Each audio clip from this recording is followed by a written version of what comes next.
Good morning and welcome to my last day in Cambodia. I just had a quick breakfast at the tea house, which I checked out of the Kabiki yesterday and I checked into the tea house. So I'm here for my last 2 nights and my last day in Cambodia before I head back to Bangkok tomorrow for 30 days. And yeah, it's been an incredible week out here in Cambodia and Phnom Penh. I absolutely love the hotels that they put me into. One reason that I love them is they're all within like a 4-block vicinity. So the last 3 hotels besides the floating suite is within 3-4 blocks of each other, so I've been walking from one hotel to the other. And right now I'm looking for a tuk-tuk and I'm gonna do a little tour. So last time you saw a tour that I did with Sun Tours. The thing about Cambodia, if you're coming out to Phnom Penh specifically, you can literally jump in almost any tuk-tuk and find like a little tour guide or tour board, and they'll take you on a tour. So you can book them for, I'm assuming, a half day, full day, but we're gonna find a random tuk-tuk and do a little negotiating on a tour. So right now I have a dollar amount in my mind that I don't want to spend over. You'll see if I win. Tuk-tuk? Yeah, you tuk-tuk, you photo. Tuk-tuk photo? Yeah. How much? Yeah, up to you. A full day, you like the full day? Full day? I want to do like 4 or 5 hours. So like, what can I see? Where can you take me to? Yeah. You wait me, come back the tuk-tuk. Okay. Yeah, wait. Okay, I'll wait right here. So right when I walked out of my hotel, like 2 or 3 guys came up to me, but I kind of dodged them. This guy just came up to me. So he has a tuk-tuk and he said he's gonna show me where he can take me to. But when you're out in Phnom Penh, you don't have to book a tour company. You can jump in a random tuk-tuk and they can be your tour guide. You like to hear? You tell me you should do that? No. So nothing here? Yeah. Here? Here? And here? Outside city. $25, okay, all together. No. I take you, okay? For $11. All right, $12 it is. Ugh. After long negotiations, I got it for $12. So I didn't want to pass $15, which you guys know this, he doesn't. Okay, thank you. Going to Mekong Island, or Silk Island basically, which is what I missed out on in the last tours. And then right after, I'm gonna be going to a Russian market. So he was trying to charge me $15 just for one place, because Mekong Island is kind of far. But I walked away. I'll be honest, I walked away and he drove down the block just to get me, and he said 12 is fine. And I got it. So right now, I'm paying $12 and we're heading to Mekong Island or Silk Island, and then we're gonna head after to Russian market. Whew, the art of negotiation.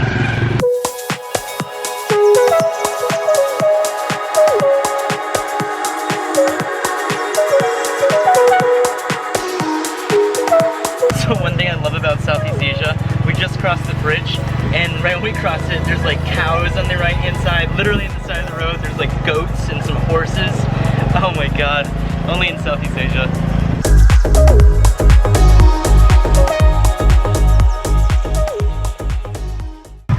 Alright, and this looks to be the boat crossing, boat terminal, ferry crossing.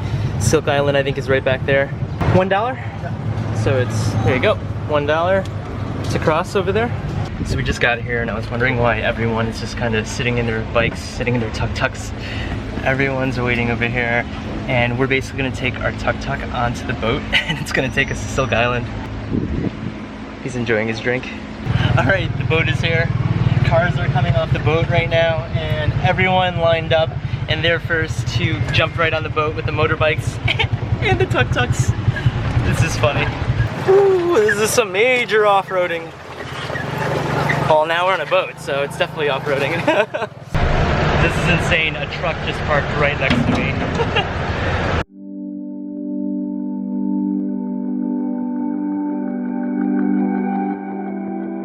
And we made it to Silk Island, Mekong Island, call it what you want. And I had the opportunity to come here on my last tour, but I didn't, so I wanted to check it out this time. While I was in Bali, I vlogged out in Ubud, and I went to 3 different art villages. One of the villages is known for silk making process. After going to all these villages, after seeing the silk making process, the wood making process, and understanding, looks like they're praying, and understanding the full silk making process and wood making, you start appreciating it a lot more. You know, I feel like people don't really understand how silk is made. I was able to visit the art villages out in Ubud, and I actually saw the entire silk making process out there. Unfortunately, I wasn't able to film it, but this is kind of awesome being able to go to Silk Island out here in Cambodia, which basically has a lot of different things to do. So there's a little chart.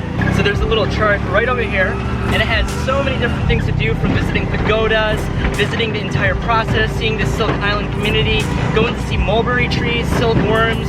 You can even check out the village normally. Unfortunately, he was saying the village is flooded, so right now you can't see the village, but we'll see where he takes us right now.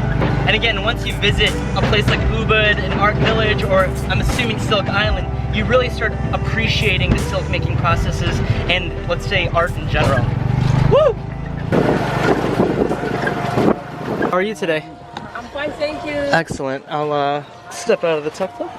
Alright, so it looks like they're weaving the silk up right over here. Oh, this is beautiful. Yes, but still by from a cocoon. So it looks like this is where they're doing some of the weaving. So this is her family. They're actually weaving the silk right over here right now. So this is kind of like the last process, or the end of the process. Okay. So if this vlogging thing doesn't work out, I know where to go.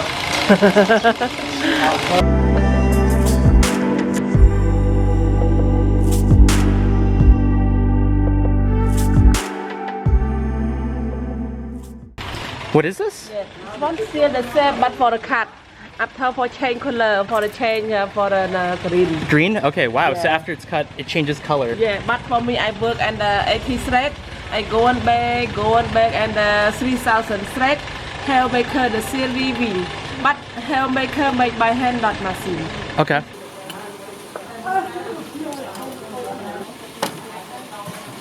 All right, thank you guys. Thank you. So that was kind of cool. Basically, we saw them spin the reel, and I got to spin the reel too and make some silk, which is kind of funny. And yeah, I saw the entire process already in Ubud, where they start cultivating the silkworms onto mulberry leaves. And once the worms start basically popping out of their cocoons, they're dissolved into boiling water in order for individual long fibers to be extracted and fed into the spinning reel. So that end part that we saw was the spinning reel, where I was able to spin it myself. And I'm not sure where we're going next. His English isn't too great, but this is still kind of fun to see the entire process of silk making. Oh my god, there's a little puppy! Hi! Oh, he's so cute! Woo! So this is Silk Island community. Looks like you can see somewhat of the process here. Alright, so I paid $1 American. I got a ticket. I am in the Silk Island community. Supposedly you get a guide with it too. Look at this. This we have for butterfly, but I mean the butterfly we got male and female of butterfly. But I mean so right now they start matching each other. We should leave them alone. Let me tell you between male and female. The size is different, but I mean the colors they're the same. But I can tell you between male and female. The big one like this, that's the female, God. and the little one that's the male. And then we have the eggs. Look at the eggs. Oh. This is all the eggs. It's very tiny. We need to keep the eggs on here for 1 week, about 7 days, and then the eggs start and hatch open. Eating for 15 days. The worm they grow big like this. After that, they can eating the big leg. The leg will stop to cut it like before. 45 days. 45 days. Okay. After 45, do you have any questions? They're vegetarians, basically. Yeah, that is the vegetarian. Yeah. Look at that. This is all the cocoon that we haven't boiled that I told you. After we boil it, we start to get the silk from the cocoon. But I mean, at the beginning, we cannot just by finger because the water too hot. We use one of the eggplant leaf, one of this leaf. It's very sticky. When you put the leaf on the cocoon, the leaf can pick up the thread. Wow. That's the silk. It's the way that we get silk from the cocoon. And then have to take it up and then spin. See? It's all the 20 thread make in one. So that was kind of cool seeing the entire process start to finish. It's crazy from when they're born basically, or give birth. It's a full 45-day process until the next generation of silkworms are able to process or make silk, let's say. And yeah, you saw the process from start to finish, from the mating to the eggs to once they're born, they're placed onto those leaves, which is the only thing they basically eat. And they're able to grow, and it takes about 15 days, I think, for them to grow once they start eating the leaves. And then it's another process where they individually take these silkworms and they place them on the branches to create that silk. After that, you saw them boil it, and then you saw the entire weaving process. And it's funny, we basically did it backwards. We started at the family's house that showed the weaving, that showed them making the silk and finishing it, to the whole process over here. So that was kind of cool seeing the community. And I would definitely recommend, if you haven't seen anything like this, check out the silkworm community. You start really appreciating more the whole process. It takes a full 10 days once they're finished the weaving to make one sarong. So they work 8 hours a day for 10 days straight, and that's when they finish one sarong or one skirt. So it's such a long process, and you really start to appreciate things a lot more once you see it.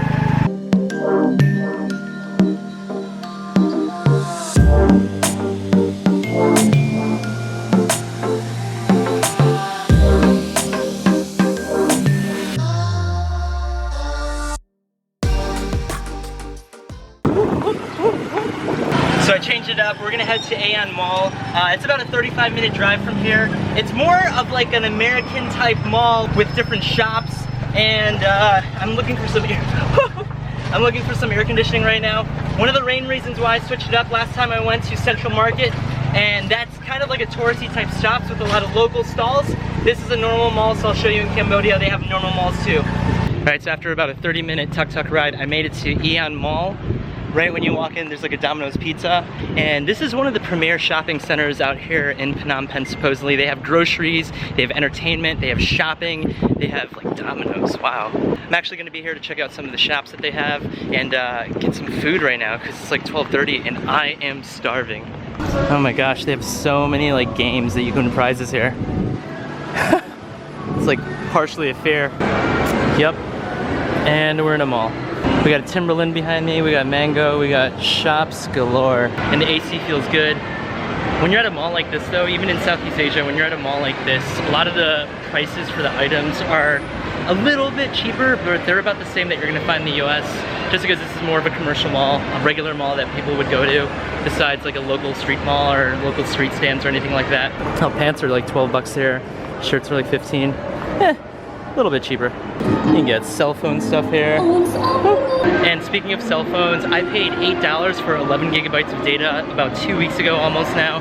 So you could tell that data is super cheap out here in Southeast Asia. It's actually probably the cheapest in all of Cambodia compared to all the other countries I've been to. $8 for 11 gigs, can't beat that.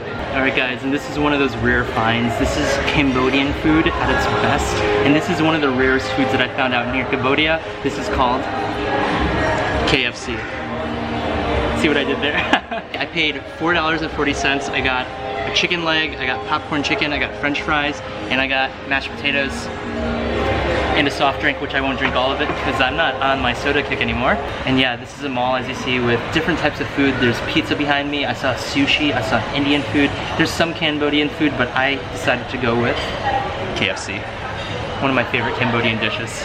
And if you check it out, they have a full grocery store right over here, so you can see you can get pre-made food for dinner, for lunch, whenever, all around here.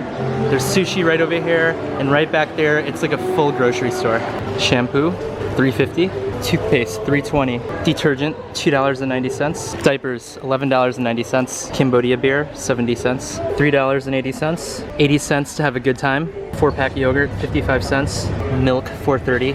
Apple juice, $3.80. Pizza, $2.50. Big tub of cooking oil, $3.60. Corn, 85 cents. And as you can see, some of the stuff are normal prices, some of the stuff are a little bit cheaper. That's what you're gonna get in a nice grocery store out here in Phnom Penh. Akun, thank you so much. Oh my god, so it looks like the rain is coming right now. I made it back to the tea house. Hello. All right guys, I made it back to the tea house out here in Phnom Penh, and it's been an incredible day, from grabbing a tuk-tuk to checking out Silk Island, all the way to heading to one of the malls out here. As you see, when you're in Phnom Penh, you can just grab a random tuk-tuk driver, negotiate a price, and you can grab them for a half day or a full day tour. The thing about that is their English isn't too great, so if you're looking more for a guided tour that explains a little history, that tells you a little bit about the area, I would recommend to do what I did in the last vlog and grab a tour company. But if you're looking for something easy and quick, grab a tuk-tuk driver, negotiate a price, and they can take you almost anywhere in Phnom Penh and even on the outskirts. It's just gonna be a little bit more expensive on the outskirts. But it was an incredible day. I negotiated from $20 and I got them for $12, which is pretty awesome to me. So what I wanted to talk about is 2 days ago, I did a little poll on my Instagram community, and my Instagram community voted between Vietnam and Taiwan, and the votes came in and everyone voted for Vietnam. So on August 14th, I'm gonna be making a visa run outside of Bangkok, heading to Vietnam. I have a one-way ticket that I booked yesterday for August 14th, heading to Hanoi, and I'm gonna bring you guys Vietnam vlogs out in August. I'm super stoked to head back to Vietnam. Last year I was in Vietnam for 2 full months.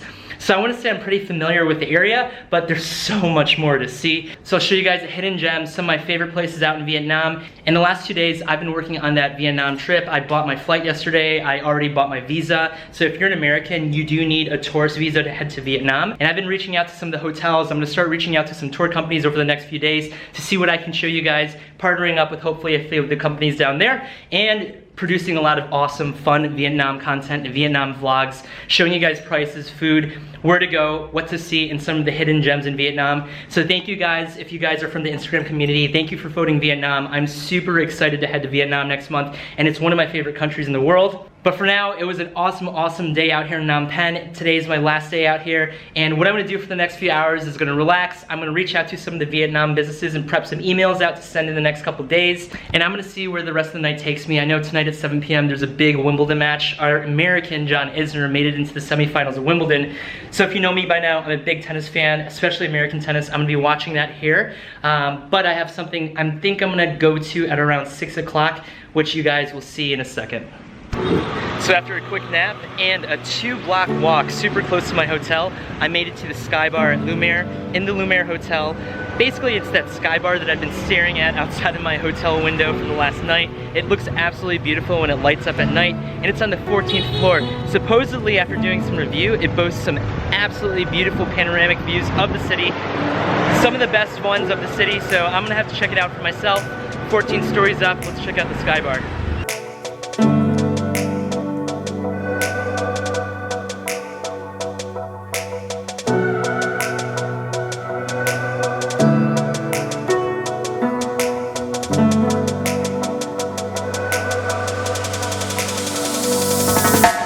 I've been staring at this hotel last night when the lights were on. It looks absolutely beautiful and the views are spectacular. So it's like a full 360-degree view of Phnom Penh. The view's right out there. I think my hotel is right down there.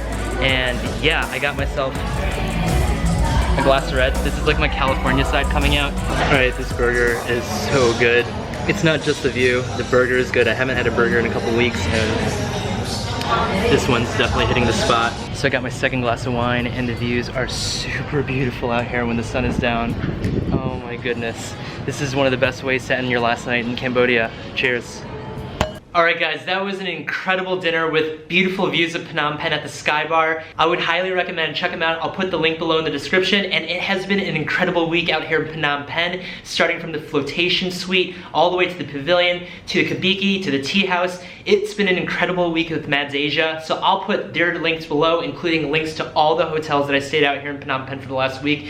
And I would highly recommend check out these hotels. It's a little bit higher on the budget, so they're 3-4 star hotels, but if you can afford that, definitely check them out. The last time I was in Cambodia, I stayed in a $14 a night hotel with Dustin. This was about 2 months ago out in Siem Reap, so you can definitely go a lot cheaper, but this time I was really, really proud to have this awesome collaboration and partnership for 1 full week out here with MAADS Asia. So tomorrow I head out to Bangkok, and I'm gonna be vlogging at least once a week, hopefully twice a week for the next month. I have a big project that I'll be setting up for the next month in Bangkok at 6 or 7 different hotels, which I'm super, super stoked about. I'm gonna be playing a lot of tennis. I've been going to the gym for the last 2 weeks, so yeah.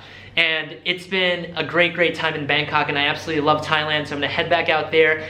In each vlog that I bust out each week, I'm gonna give you guys a little bit of info of what's been happening during the week, and hopefully it's still another exciting vlog that you guys are super stoked about. Welcome to the channel if you guys are brand new to it. I hope you guys enjoyed this vlog and the vlog series in Cambodia, the last 3 vlogs, including this one. Comment down below if you guys have any questions whatsoever, and make sure you guys hit that notification bell so you guys are notified for the next vlogs coming out. Thank you guys so much for watching, and I'll catch you guys in the next vlogs in Thailand. love.